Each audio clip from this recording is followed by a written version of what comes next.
Assalamualaikum warahmatullahi wabarakatuh. Balik lagi di channel Studi Horor. Kali ini saya akan membacakan cerita dari salah satu follower di Instagram.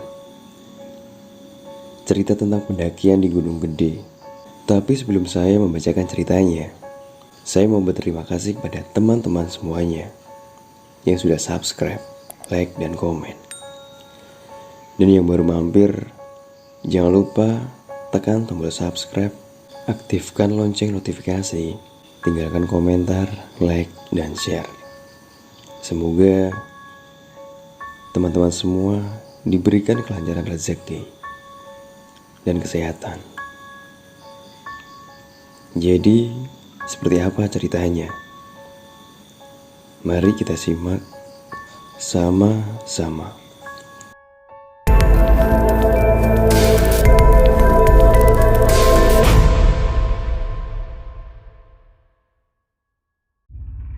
Kejadian ini terjadi pada bulan Oktober 2019. Ada 5 orang yang akan mendaki di Gunung Gede. 2 di antaranya adalah pasangan suami istri. Mereka berangkat dari Jakarta malam hari hingga tiba di base camp sekitar jam 2 dini hari. Setelah sampai base camp, mereka istirahat untuk mengisi tenaga. Karena jam 6 pagi, mereka akan memulai pendakian. Sebut saja namanya Mbak Rani. Mbak Rani ini tahu kalau salah satu temannya itu sedang haid. Sehingga cerita, mereka memulai pendakian. Dan selama 10 jam mendaki, belum ada kejadian aneh. Sekitar jam 4 sore, akhirnya mereka sampai di pos kandang badak. Semua berjalan normal, tanpa ada kejadian aneh.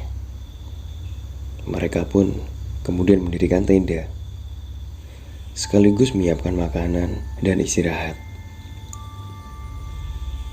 Malamnya, sekitar jam 8 malam, mereka kebangun dan memutuskan untuk menyeduh minuman. Hingga akhirnya pun mereka memutuskan untuk tidur lagi. Kejadian seram mulai terjadi ketika mereka sudah tertidur. Sekitar jam 2 dini hari, Mbak Rani merasa kalau ada sesuatu yang datang. Sampai akhirnya Mbak Rani pun kebangun, dan dengan mata kepalanya sendiri dia melihat ada sosok nenek tua, rambutnya putih, bermata hitam, dan memiliki kuku yang panjang, sedang menyentuh perut Rani. Jadi Mbak Rani itu merasa kalau sosok itu sedang menarik sesuatu yang ada di dalam perutnya. Saat mata mereka saling memandang, apa yang terjadi? Mbak Rani berteriak histeris, meminta bantuan. Tapi, sekeras apapun Mbak Rani berteriak, semua teman-temannya yang ada di sana gak ada yang mendengarkan. Semakin berteriak, meminta tolong. Hingga akhirnya Mbak Rani berdoa sebisanya sampai nenek itu menghilang. Keesokan harinya, masih teringat kejadian semalam. Mbak Rani berpikir untuk tidak menceritakan agar tidak membuat suami dan teman-temannya panik. Saat Mbak Rani pergi ke toilet yang ada di kandang badak, dia juga sempat membawa tes pack untuk mengecek. Dan ternyata pada waktu itu Mbak Rani sedang hamil muda, dan itu pun Mbak Rani baru tahu. Setelah itu, dia dan teman-teman menyiapkan kebutuhan untuk summit. mulailah mereka summit sekitar jam setengah 7 pagi. Mereka menghabiskan waktu sekitar 5 jam di perjalanan. Karena jalurnya terlalu panjang, awalnya mereka berpikir untuk balik ke tenda. Tapi karena Mbak Rani waktu itu membawa 2 teman pemula yang antusias untuk summit, akhirnya mereka tiba di puncak sekitar jam setengah 12 siang. Mereka berfoto mengabadikan momen itu. Dan mereka pun gak lanjut ke Mandalawangi karena waktunya gak mencukupi. Waktu teman-temannya sedang mengabadikan momen itu, Mbak Rani memberanikan diri untuk turun sendiri karena dia merasa feelingnya tidak enak. Dan itu pun atas izin suaminya. Mbak Rani akhirnya turun sendiri. Di tengah perjalanan, dia merasa kelelahan. Akhirnya Mbak Rani memutuskan untuk beristirahat sejenak, berteduh di bawah pohon besar yang rindang. Tiba-tiba, ada 2 pendaki laki-laki yang mendekat ke arah Mbak Rani. Karena waktu itu, kabut mulai turun dan gerimis. 2 pendaki itu mengajak Mbak Rani untuk turun bareng. Dikarenakan kabut sudah mulai turun dan perlahan suasana hutannya pun menjadi gelap. Akhirnya, setelah berpikir, Mbak Rani pun memutuskan untuk ikut mereka turun.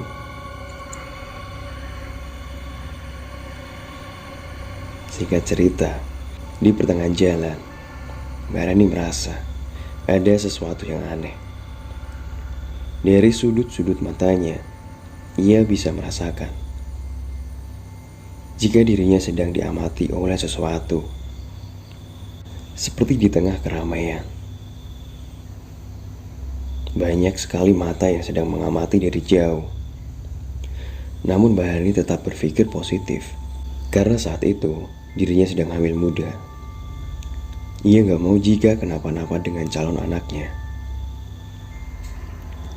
Posisi saat turun gunung, Mbak Rani berada di tengah 2 pendaki laki-laki. Selama di perjalanan, salah satu pendaki yang ada di belakang Mbak Rani udah merasa kalau mereka salah jalan, karena tidak ada tanda-tanda kalau itu jalur pendakian yang seharusnya mereka temui. Sejauh mata memandang, hanya hutan rimbun dan banyak banget lumut. Gerimis mulai intens dan suasana menjadi gelap. Pikiran Mbak Rani mulai kacau. Dan salah satu dari mereka berteriak, "Kita salah jalan."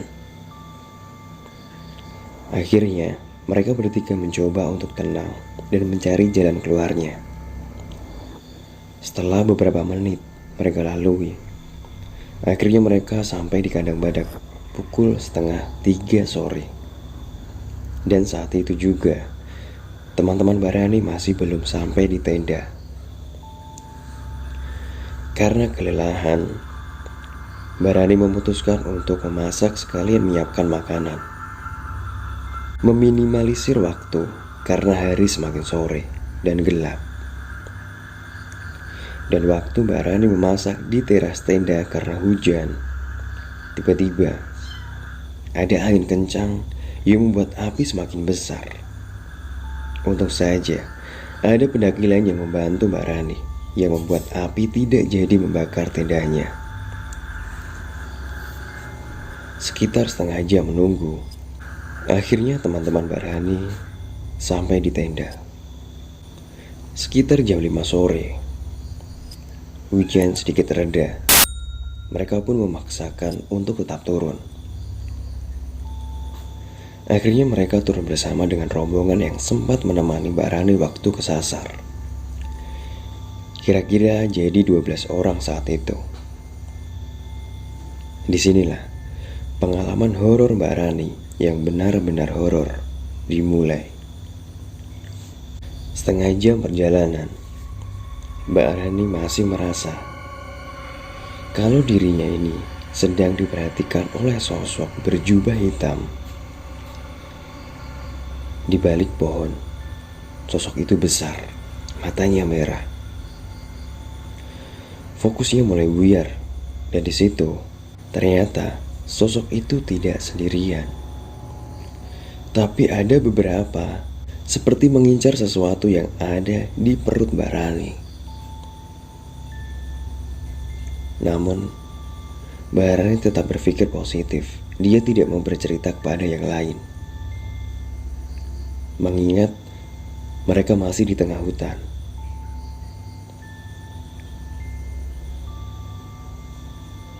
Tibalah mereka di shelter kandang batu. Mbak Rani ingin buang air kecil. Singkat cerita, saat mereka sampai di shelter air panas, Rani merasa kalau dirinya seperti ada yang sedang menarik-narik dari arah kiri, yang dimana posisi sebelah kiri itu adalah jurang. Saat Rani melihat ke arah kiri, apa yang dia lihat? Sosok nenek yang ia temui di tenda semalam. Ia masih menarik-narik tangan Rani, sampai tangan Rani terlihat seperti ada bekas cakaran. Namun di situ hanya Rani saja yang bisa melihat. Pikiran Rani mulai kacau. Namun di situ dia mencoba untuk tetap fokus dan membaca doa. Dalam batin Rani mengucapkan sesuatu kepada sosok itu. Kalau mau celakain aku saja, jangan anakku. Dan tepat saat itu, sosok itu menghilang, membuat Rani terjatuh ke arah kanan. Teman-teman yang lain pun ikut membantu agar Rani tidak terjatuh. Mereka berhenti sejenak, beristirahat. Dan setelah dirasa cukup baik, mereka pun memulai melanjutkan perjalanan. Dan keadaan pun normal kembali. Jadi Rina berpikir, apakah mungkin sosok-sosok itu mengincar anaknya? Dan untung saja saat mereka tiba di Telaga Biru, disinilah mereka semua melihat yang Rani lihat. Sosok kuntilanak sedang bermain air. Tapi semua mencoba untuk tetap diam dan tidak menceritakan. Nah, perjalanan hampir sampai pintu masuk Cibodas. Rani melihat makhluk seperti kurcaci, dan dia tersenyum pada Rani. Rani pun membalas senyumannya. Dan Rani merasa itu adalah penutup dari kejadian itu. Sampailah mereka di base camp jam 12. Dan sambil menunggu bis ke Jakarta, mereka pun saling bertukar cerita tentang yang mereka alami saat perjalanan turun gunung.